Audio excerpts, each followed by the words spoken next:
Tunasherehekea ule ushindi ambao ulipatikana pale Nyandarua Olkalau constituency, na tunamwambia pongezi yule Kamau.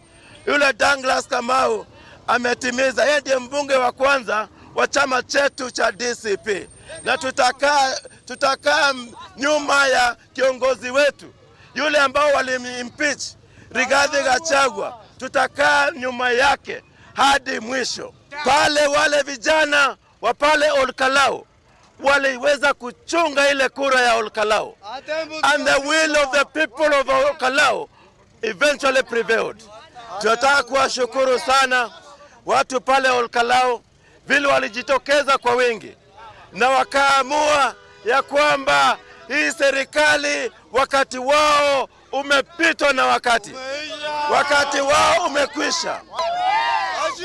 Tunataka kumwambia huyo waziri, tungependa kumwambia huyo waziri ya kwamba umoja wetu ndio nguvu yetu.